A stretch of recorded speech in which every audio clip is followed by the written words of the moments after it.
Halo semuanya, selamat siang, shalom. Perkenalkan, saya Rio Lupiandi. Saya adalah salah satu mahasiswa dari Universitas Palangkaraya. Di sini saya dari Fakultas Ekonomi dan Bisnis dan saya mengambil prodi atau jurusan akuntansi. Nah, di sini saya NIM saya adalah 233 0203 0301 44. Nah, saya berasal dari Takaras Kota atau lebih tepatnya Kabupaten Rakupit ya teman-teman. Tapi kalau saya itu untuk di Palangkaraya ini saya berdomisili di Jalan Garuda nomor 8. Saya ngekos ya teman-teman, saya ngekos di kos 15 kamarnya rahasia aja sih. Oke, baik, selanjutnya saya juga orangnya asli orang Dayak dan kedua orang tua saya adalah orang Dayak ya teman-teman. Di sini saya juga memiliki hobi teman-teman. Hobi saya itu lumayan, yaitu adalah fitness. Ya, seperti bisa teman-teman lihat badan saya ini besar ya. Minum dulu.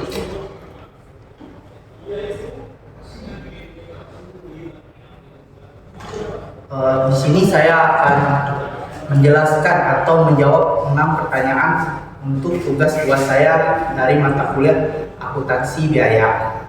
Bisa teman-teman lihat di video atau klip selanjutnya ya teman-teman. Dadah.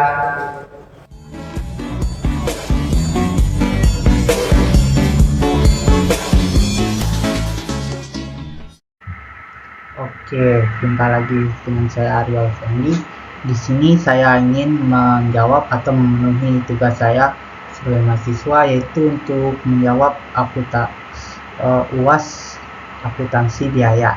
Di sini saya menjawabnya dengan menggunakan format dari PPT. Oke, langsung saja teman-teman. Langsung saja. Nah, di sini ada 6 pertanyaan untuk UAS akuntansi biaya. Akan saya bacakan satu-satu ya. Yang pertama, coba Anda jelaskan mengenai siklus pembuatan produk dan siklus akuntansi biaya melalui analisis pengertian Anda sehingga lebih jelas. Yang kedua, jelaskan karakteristik metode harga pokok pesanan dan manfaatnya. Yang ketiga, jelaskan prosedur yang berkenan dengan prosedur bahan baku, prosedur biaya tenaga kerja, prosedur overhead pabrik, dan jurnal-jurnal apa saja yang diperlukan dari 3 prosedur tersebut. Yang keempat, Anda mengetahui manfaat informasi harga pokok pesanan. Anda diminta menjelaskan formula-formula yang menentukan harga jual yang akan dibebankan kepada pemesan. Yang kelima, formula apa saja yang menentukan untuk memenuhi realisasi biaya produksi, jelaskan. Yang keenam, formula apa saja yang menentukan untuk menghitung laba rugi tiap pesanan, jelaskan. Sebelum masuk ke jawaban, di sini saya mohon izin, semua yang saya jawab ini pure dari pengertian saya dan saya gali dari berbagai sumber untuk bisa menjawab pertanyaan ini. Oke, langsung saja lanjut ke pertanyaan pertama. Pertanyaan yang pertama, yaitu menjelaskan siklus pembuatan produk dan siklus akuntansi biaya melalui analisis pengertian Anda sendiri. Di sini yang pertama, siklus pembuatan produk ada 3 siklus. Yang pertama adalah pembelian dan penyimpanan bahan baku. Yang kedua adalah pengolahan bahan baku menjadi produk jadi. Dan yang ketiga adalah penyimpanan produk jadi dalam gudang. Kalau untuk siklus akuntansi biaya ada 5. Yang pertama adalah penentuan harga pokok bahan baku yang dibeli. Yang kedua adalah penentuan harga pokok bahan baku yang dipakai. Dan yang ketiga adalah biaya tenaga kerja langsung dan tidak langsung. Yang keempat biaya overhead pabrik. Dan yang kelima penentuan harga pokok produk jadi. Oke, langsung saja uraiannya. Di sini adalah yang pertama tadi adalah pembelian dan penyimpanan bahan baku untuk siklus produksi ya, produk. Nah, tahap pertama dalam siklus pembuatan produk adalah memastikan bahwa bahan baku tersedia dalam jumlah dan kualitas yang sesuai. Tahap ini sangat penting karena bahan baku adalah elemen utama dalam proses produksi. Nah, ini tidak bisa kita lewatkan ya teman-teman, yaitu penyimpanan bahan baku ini, pembelian dan penyimpanannya. Yang pertama, perusahaan atau usaha dagang bisa mengidentifikasi kebutuhan bahan baku rusak.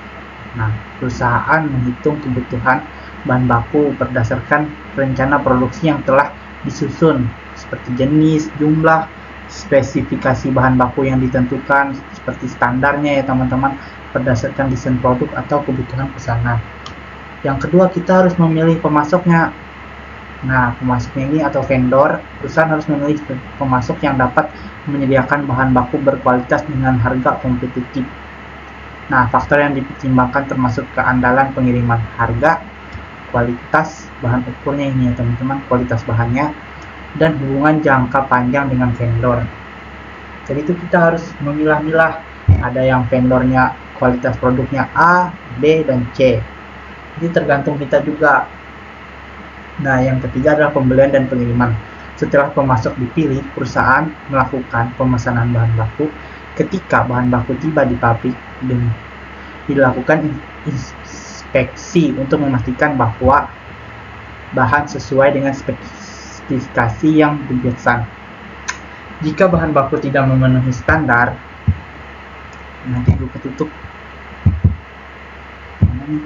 Nah, pengembalian atau penggantian bisa kita lakukan ya teman-teman. Oke, next slide. Yang ketiga adalah pengolahan bahan baku menjadi bahan produk jadi. Nah, pengolahan baku menjadi bahan baku menjadi produk jadi adalah proses utama dalam kegiatan produksi, di mana bahan baku diubah menjadi barang jadi melalui berbagai tahap yang melibatkan tenaga kerja, mesin, sumber daya lainnya. Nah, tahap ini merupakan inti dari siklus pembuatan produk ya teman-teman, karena menentukan kualitas, kuantitas, dan efisiensi produksi. Nah, berikut ini penjelasan detailnya. Ada yang pertama adalah tahap pengolahan bahan baku menjadi produk jadi adalah proses persiapan produksi. Sebelum proses pengolahan dimulai, perusahaan perlu melakukan berbagai persiapan untuk memastikan kelancaran produksi.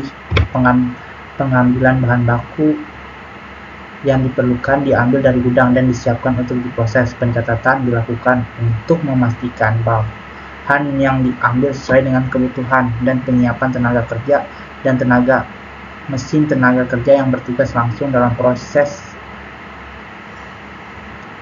produksi disiapkan. Nah, mesin dan peralatan diperlukan juga diperiksa atau disiapkan untuk mendukung produksi. Yang kedua, pada proses produksi adalah ada beberapa tahap di sini teman-teman. Ada bahan baku diubah menjadi produk jadi melalui beberapa langkah gitu. Nah, yang pertama, transformasi bahan baku. Bahan baku diolah menggunakan mesin, peralatan, dan keterampilan tenaga kerja. Setiap pengolahan mengikuti alur kerja yang telah dirancang atau SOP dari perusahaan tersebut. Nah, seperti pemotongan, perakitan, pencampuran, dan pengemasan. Penggunaan tenaga kerja langsung, pekerja langsung yang terlibat dalam proses produksi melalui tugas-tugas ini seperti pengoperasian mesin, pengawas proses, dan penyelesaian produk. Jam kerja mereka dicatat untuk menghitung biaya tenaga kerja langsung. Alokasi biaya overhead pabrik.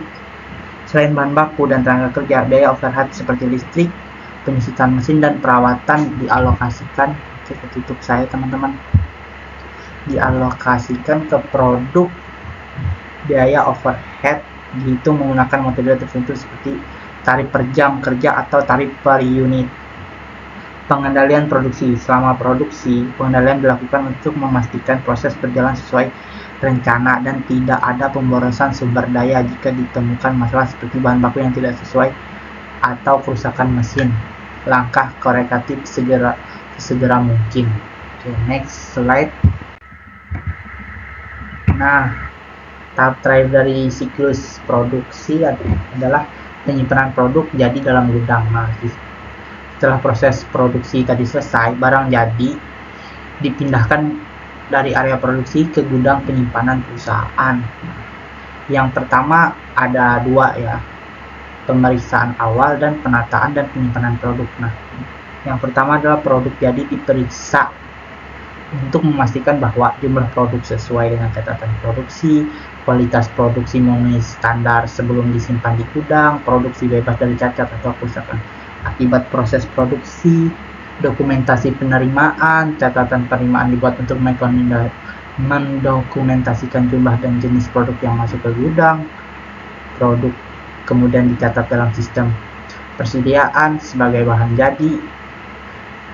Yang kedua adalah penataan dan penyimpanan produk jadi yang diterima kemudian disimpan di gudang dengan sistem terorganisir untuk memudahkan akses dan menjaga kualitas produk. Yang bisa kita lihat adalah pengelompokan produk barang jadi dikelompokkan berdasarkan jenis, ukuran, nomor bit untuk mempermudah identifikasi dan pengambilan. Contohnya barang dengan kode atau spesifikasi tertentu dikelompokkan di area yang sama supaya tidak berantakan ya. Seperti itu ya teman-teman. Nah, penggunaan sistem penyimpanan bisa juga seperti fresh in, fresh out atau FIFO digunakan untuk memastikan produk yang lebih lama diproduksi dijual lebih dahulu agar tidak mengalami penurunan kualitas. Alternatif lain adalah last in, first out atau LIFO, tergantung kebijakan perusahaan aja sih teman-teman. Yang ini kalau yang ini pertama masuk, pertama keluar. Oke, next.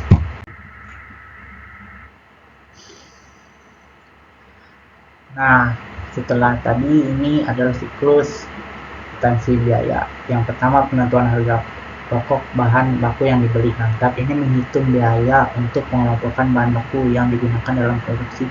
Harga pokok bahan baku yang dibeli mencakup semua biaya yang timbul dalam proses pembelian bahan baku sehingga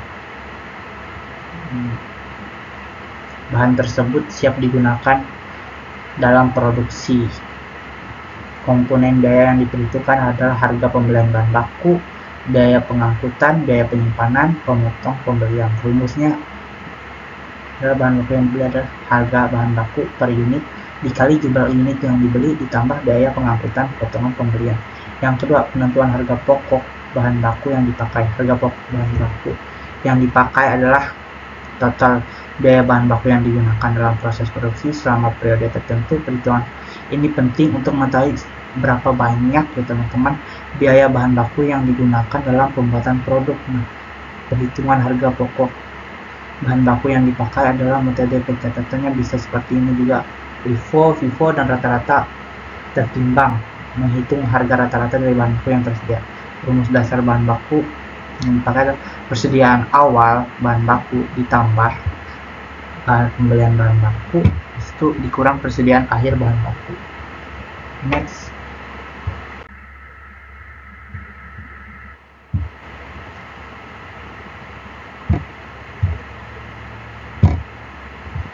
Oke, yang ketiga adalah dalam siklus akuntansi biaya ada biaya tenaga kerja langsung dan tidak langsung.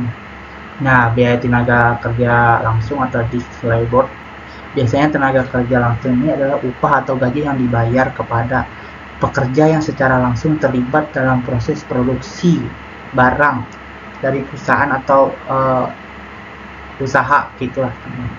Mereka adalah karyawan yang bekerja langsung pada produk yang diproduksi seperti operator mesin atau pekerja yang merakit barang. Komponen biaya tenaga kerja langsung biasanya gaji pokok, tunjangan, uang lembur, dan bonus inisiatif berdasarkan produktivitas kerjanya.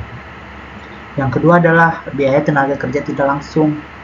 Biaya tenaga kerja tidak langsung adalah biaya yang terkait dengan pekerja yang tidak terlibat langsung dalam produksi tetapi mendukung proses produksi seperti pengawas produksi, penjaga mesin, dan tenaga kerja yang mendukung operasional pabrik.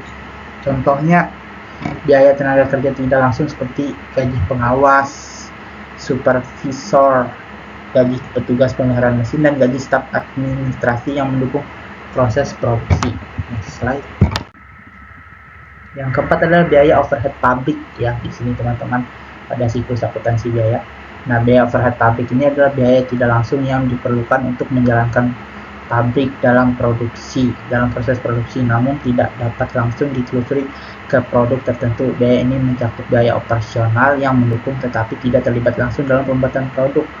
Nah, komponennya apa aja sih?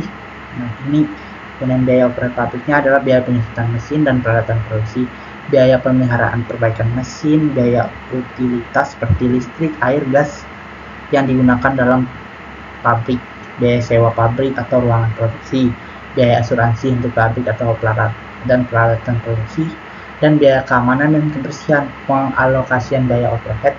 Nah, biaya overhead pabrik biasanya dialokasikan berdasarkan ukuran produksinya seperti jam mesin atau jam kerja tenaga kerja langsung.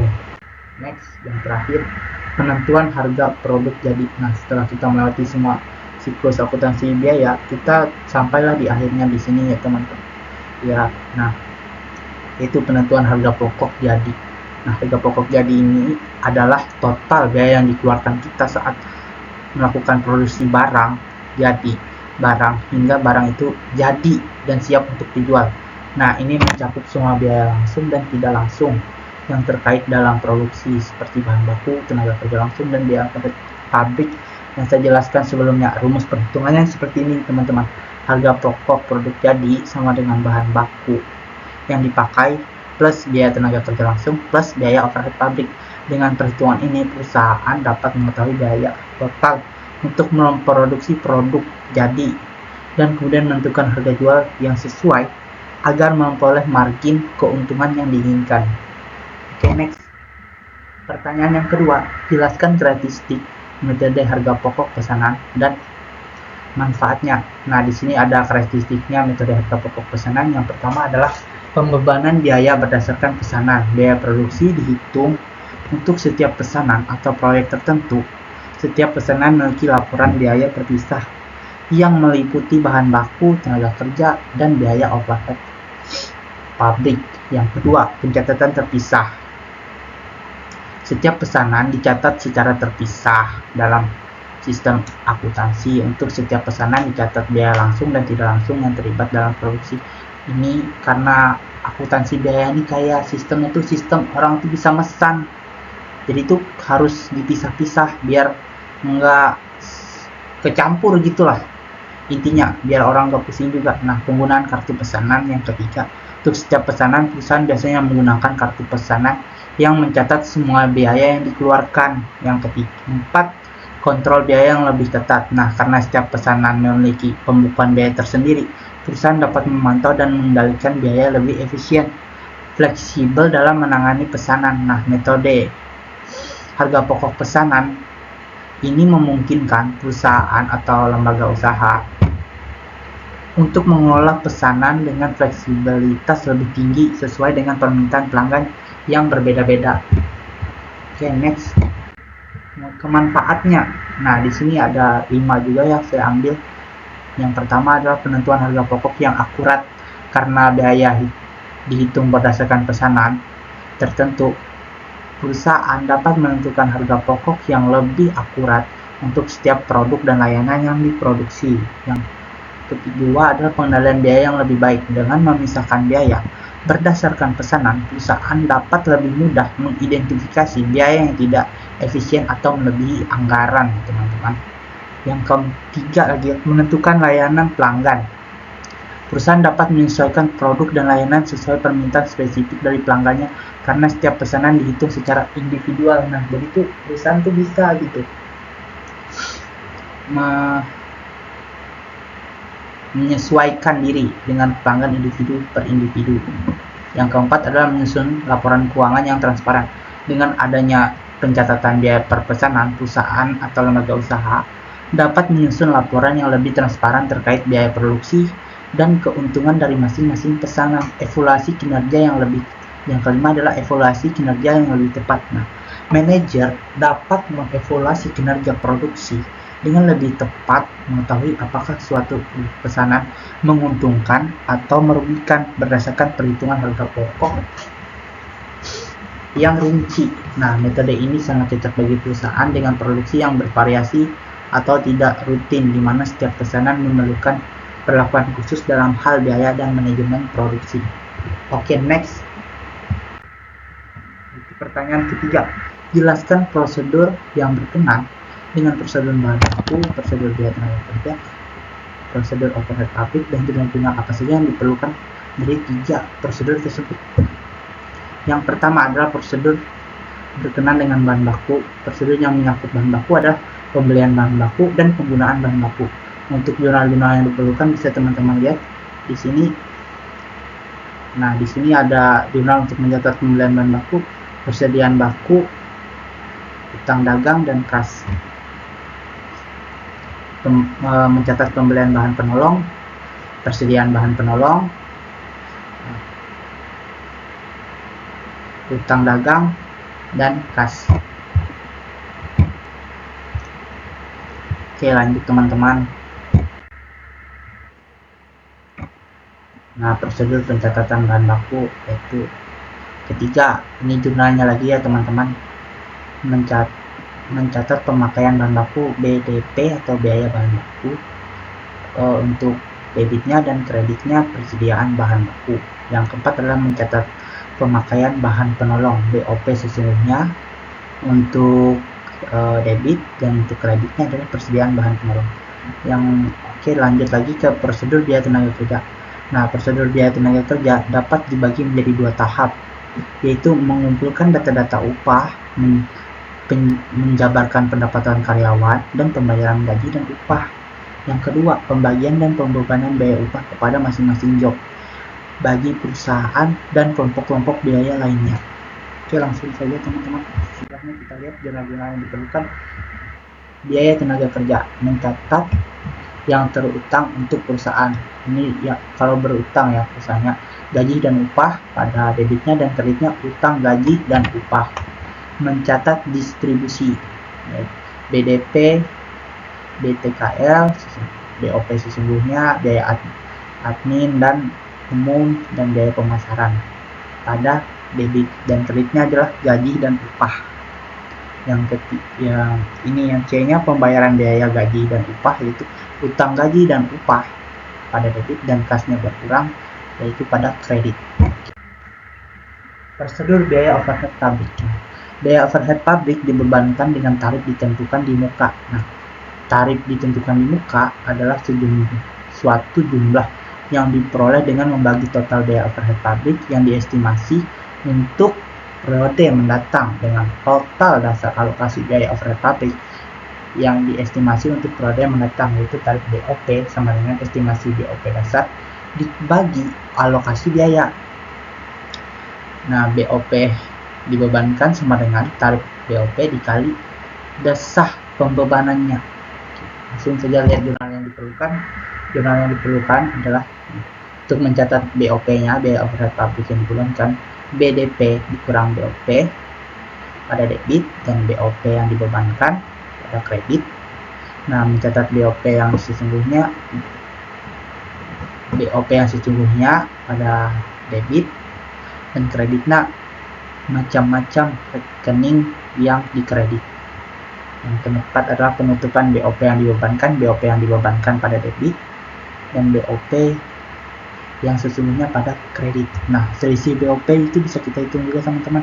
Selisih BOP pada debit dan BOP yang sesungguhnya pada kredit. Nah, BOP yang sesungguhnya dan selisihnya lebih atau kurang itu sama aja. Nggak sama sih teman-teman, salah kalau sedikit. Dan pada kredit. Oke, langsung. Pertanyaan keempat, Anda mengetahui manfaat informasi harga pokok pesanan. Anda diminta menjelaskan formula-formula yang menentukan harga jual yang dibebankan kepada pemesan. Oke, dulu teman-teman. Nah, dalam akuntansi biaya, harga pokok pesanan atau job order costing digunakan untuk mengalokasikan biaya yang dikeluarkan untuk setiap pesanan atau proyek tertentu. Informasi harga pokok pesanan penting karena membantu perusahaan menentukan harga jual yang tepat untuk suatu produk atau layanan. Formula yang digunakan untuk menentukan harga jual yang dibebankan kepada pemesan biasanya melibatkan beberapa komponen biaya, seperti biaya bahan baku, biaya tenaga kerja, dan biaya overhead pabrik. Nah, dalam perhitungan formula-formula yang dapat digunakan untuk menentukan harga jual yang dibebankan kepada pemesan adalah yang pertama adalah harga pokok produksi dengan formula harga pokok produksi sama dengan biaya bahan baku ditambah biaya tenaga kerja langsung dan biaya overhead pabrik. Yang kedua adalah harga pokok penjualan. Harga pokok penjualan dengan rumus sama dengan Harga pokok produksi ditambah persediaan awal barang jadi dikurang persediaan akhir barang jadi. Yang ketiga, harga jual. Setelah mengetahui harga pokok penjualan, perusahaan dapat menentukan harga jual dengan menambahkan margin keuntungan. Formula dasarnya untuk harga jual adalah harga jual sama dengan harga pokok penjualan ditambah keuntungan yang diharapkan. Itu tergantung dari masing-masing lembaga usaha atau perusahaan yang menentukannya. Nah, dengan menggunakan formula ini, perusahaan dapat mengalokasikan biaya dengan lebih akurat dan memastikan bahwa harga jual yang dibebankan kepada pemesan mencakup semua biaya, memberikan margin keuntungan yang wajar sewajar-wajarnya. Oke, next. Yang kelima, formula apa saja yang menentukan untuk memantau realisasi biaya produksi. Jelaskan. Untuk memantau realisasi biaya produksi dalam sistem akuntansi biaya berbasis harga pokok perusahaan biasanya menggunakan beberapa formula atau laporan untuk membandingkan antara biaya yang dianggarkan dan biaya yang sebenarnya. Nah, tujuannya adalah untuk mengevaluasi efisiensi produksi, mengidentifikasi penyimpanan, dan mengambil tindakan perbaikan jika diperlukan. Beberapa formula yang bisa kita gunakan untuk memantau realisasi biaya produksi adalah biaya bahan baku lagi, teman. Maksudnya di sini memantau penggunaan biaya bahan baku yang digunakan dalam proses produksi dengan rumus biaya bahan baku sama dengan persediaan awal plus pembelian produk bahan baku dikurangi persediaan akhir bahan baku. Yang kedua, biaya tenaga kerja langsung. Nah, untuk memantau biaya yang dikeluarkan untuk tenaga kerja langsung yang terlibat dalam produksi biasanya dihitung berdasarkan jam kerja aktual dan upah per jam dengan rumus biaya tenaga kerja langsung. Biaya tenaga kerja langsung sama dengan jam kerja aktual dikali upah per jam. Yang ketiga, sabar dulu, hilangkan Pak. Memantau semua biaya operasional pabrik, yaitu untuk memantau semua biaya yang tidak langsung terkait dengan produksi seperti biaya listrik, sewa pabrik, dan diferensiasi mesin atau penyusutan. Nah, formula untuk menghitung biaya overhead pabrik adalah biaya overhead pabrik sama dengan biaya overhead tetap ditambah biaya overhead per variabel. Variabel itu variabel yang lain-lainnya yang mempengaruhi lainnya. Oke, next. Ada lagi ini harga pokok produksi. Nah, menghitung harga total biaya yang digunakan untuk memproduksi barang atau jasa. Formula yang digunakan adalah COGM atau harga pokok produksi sama dengan biaya bahan baku ditambah biaya tenaga kerja langsung plus biaya overhead pabrik. Yang kelima, harga pokok penjualan. Nah, kita menghitung biaya untuk barang yang telah dijual dengan selama periode tertentu. Formulanya adalah COGS sama dengan COGM plus biaya persediaan awal barang jadi dikurang persediaan akhir barang jadi. Yang keenam adalah laporan variasi biaya produksi. Nah, ini untuk mengukur penyimpangan antar biaya yang dianggarkan dan biaya yang sebenarnya dikeluarkan. Ini meliputi varian biaya bahan baku. Nah, selisih antara biaya bahan baku yang dianggarkan dan yang sebenarnya itu kita ukur ya teman-teman, kita bandingkan dengan. Nah, yang kedua adalah varian biaya tenaga kerja langsung. Nah, selisih antara upah yang dianggarkan dan yang sebenarnya. Biaya overhead selisih antara sama juga biaya overhead yang dianggarkan dan yang sebenarnya. Jadi itu anggaran dan yang sebenarnya berapa itu kita bandingkan. Oh, ini real atau tidak. Nah, dengan menggunakan formula ini, perusahaan atau lembaga usaha dapat mengalokasikan biaya dengan lebih akurat dan memastikan bahwa harga jual yang dibebankan kepada pemesan mencakup semua biaya dan memberikan margin keuntungan yang wajar. Oke, di sini kita masuk ke pertanyaan terakhir. Formula apa saja yang digunakan untuk menentukan atau menghitung laba rugi tiap pesanan? Jelaskan. Nah, untuk menghitung laba atau ruginya tiap pesanan, perusahaan atau lembaga usaha harus memperhatikan pendapatan yang diperoleh tiap pesanan tersebut dan biaya total yang dikeluarkan untuk menyelesaikan pesanan yang mereka buat. Nah, berikut penjelasan untuk masing-masingnya. Yang pertama, pendapatan dari tiap pesanan. Mereka harus menghitung pendapatan dari tiap pesanan. Nah, dengan cara pendapatan pesanan sama dengan harga jual per unit dikali jumlah unit yang dipesan. Nah, jumlah unit yang dipesan itu banyaknya barang atau jasa yang dipesan pelanggan. Penjelasannya. Nah, pendapatan ini menjadi dasar untuk menilai apakah pesanan menghasilkan laba atau rugi setelah dikurangi total biaya produksi. Yang kedua adalah biaya bahan baku. Biaya bahan baku adalah biaya yang dikeluarkan untuk bahan mentah yang digunakan dalam menyelesaikan pesanan. Biaya bahan baku sama dengan jumlah bahan baku yang digunakan dikali harga per unit bahan baku. Harga per unit bahan baku adalah biaya pembelian bahan baku per unit atau satuannya. Nah, penjelasannya, biaya bahan baku menjadi salah satu komponen terbesar dari dalam total biaya pesanan. Next slide.